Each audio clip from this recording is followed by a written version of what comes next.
Hello, welcome back to my channel. I just got finished filming a haul video. It is part one. There will be a part two coming. So make sure you are subscribed so you can catch part two. But part one should be up before this. So if you haven't watched it, go ahead and check that out. I did order some things, mostly from Walmart, while I've been in bed. I am filming from my bed today, so hopefully that doesn't bother anybody. I don't have as many lights on as I normally do, so hopefully the lighting is okay. But yeah, this is just going to be an update. I had a hysterectomy, a partial hysterectomy. We'll get into that.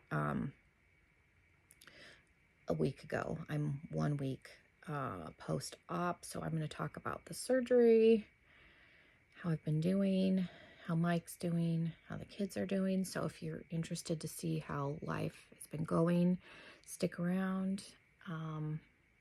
Again, make sure you're subscribed and we'll jump into the video. Okay, so like I mentioned, and I mentioned that I was going to have a hysterectomy in my last BoxyCharm video, I think it was. So I did have the surgery. I had the surgery on the 24th of February. It is, I don't know what today is. I'm filming this on Sunday, so I'm a week and 2 days from surgery. It's like the 3rd or 4th, I think, today. Maybe the 4th. I'll have to look. I'm just drinking some sparkling water. It's a mango flavored. I call it the Michael Bublé. It's the bubbly brand. I call it Michael Bublé because it kind of looks like his last name. So my Michael Bublé mango sparkling water. I had, you can kind of see my medicine over here. I had a partial hysterectomy. So what that means is I had my uterus and my cervix and my fallopian tubes removed. They left the ovaries. We'll do a little bit of anatomy education because I have had some friends that did not understand like how your menstrual cycle happens and what causes like bleeding during your menstrual cycle. So if you're sensitive to medical like stuff, maybe skip out of this video or fast forward, but I'll get into that a little bit if you're not aware, because like I said, I've had friends that have texted me because they didn't know what exactly that meant, if I was going to still have a period and all that fun stuff. So yeah, I had my uterus, cervix, and fallopian tubes removed. My ovaries are still intact. Your ovaries are what produce your hormones. So theoretically, you don't need to go on hormone therapy after you have a partial hysterectomy because your ovaries still produce hormones. Now, doing some research, some women do still need to take extra estrogen. So we'll just have to see how it goes. But in theory, you shouldn't have to. Now, the ovary still produces an egg every month. So theoretically, you still could have some PMS symptoms because there is a hormone fluctuation still. But because the tubes have been removed, there's nowhere for the egg to go. So the egg just is released and then just becomes absorbed and you just go on to the next month. What causes bleeding during your menstrual cycle, if you're not familiar, is you're shedding your uterine lining. The egg's released, it becomes absorbed, you shed your lining, and that's what causes bleeding. So not having a uterus anymore, I won't have any bleeding. I have read that some people still have some spotting. I'm not really sure from what, but I have read that when you get closer to menopause, even if you've had a hysterectomy, you can still have some spotting. But again, I'm not really sure where that comes from because all the parts that cause the bleeding have been removed. The surgery was intense. I have a very high pain tolerance. And right after surgery, when I got up to the room, I was like panicking internally because the pain was severe. They did give me, the liquid IV pain meds. When those finally kicked in, it calmed down, but I was like in panic mode initially because of how severe the pain was. because I was thinking if it's going to be like this for several days, I don't know what I'm going to do. It did calm down, and I only had to spend one night in the hospital. Mike stayed overnight with me. I was able to come home. I had the surgery on a Friday. We were able to go home Saturday afternoon. I did have a fever when I was in the hospital. That just seems to be something that happens when my body suffers any kind of trauma, because after every single one of my kids, I had a fever and had to be in the hospital for extra days with liquid antibiotics. They did give me extra liquid antibiotics. They do, I think, 1 round anyway, just to make sure. But because I was spiking a fever, I ended up getting like 3 rounds of liquid IV antibiotics. But I think it's just something my body does. After every surgery I've had, I spike a fever. So for me, it wasn't too concerning because it just seems to be something my body does. I have not had a fever since I've been home, so that's been good. And the doctor did write me a prescription just in case, so that I didn't have to spend another night in the hospital, because he kind of went back and forth. So I had to take, it was 1 pill a day for 7 days, an extra antibiotic at home, and I just finished the last one a couple of days ago, just as a precaution. I have had some cramping and some bloating and some pain. We did have to go to the ER yesterday, and we spent about 4 hours there. There wasn't really a red flag cause. I got some extra like pain meds and some medicine for nausea. A little bit of backstory if you're new, or if I haven't talked about this in a while, if you've been here before. I have problems with my stomach and my intestines. This has been a problem that I've had for years. I was diagnosed maybe 5 years ago with IBS, and then I have diverticulitis, which, if you're not familiar, they're little pockets that form in your intestines, and stuff can get trapped in those pockets. So if you don't have regular bowel movements, you can have intestinal pain. So because of that, my stomach and my intestines have been thrown off.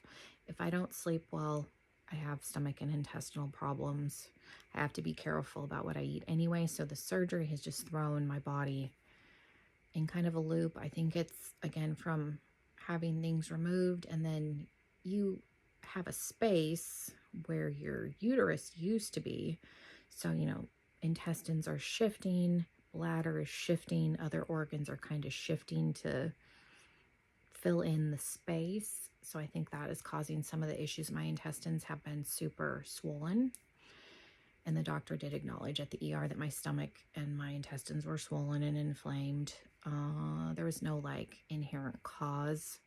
I think it's just because of the stuff that I have. I don't have a full-blown ulcer, but the inside of my stomach is always red. I am an anxiety sufferer, so I think that's part of it. So I've started taking,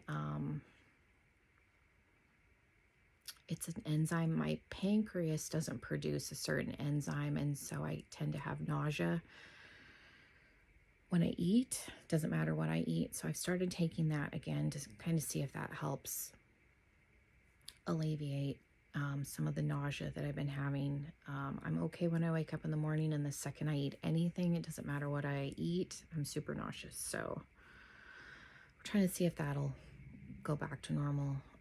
With the IBS, I tend to have diarrhea all the time, like every day. So I don't really have an intestinal lining, unfortunately. So my intestines are very raw all the time. So I have to be careful about what I eat.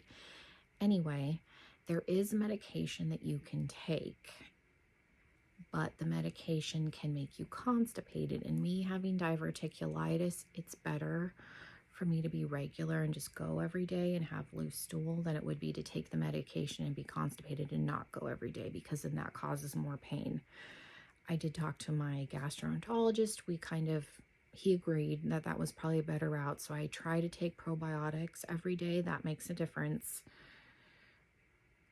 I don't have full-blown colitis, which is an inflammation in your intestines, but I have periods where I will have like a temporary onset of colitis. So I think that's what's happening now. I've had it happen with some antibiotics that I've taken, and I've had it happen. I've had issues with gluten on and off for about 10 years. So sometimes it will come on because of that. Like I said, it's not full-blown colitis, so I don't have to take medication for it. But right now, like, I can definitely tell that my intestines are swollen and inflamed and angry. And I think it's just from surgery. So I've been dealing with that. The babies had a cold. All three of the kids have a cold. I think Mike has a little bit of it. He's been here with me the whole time.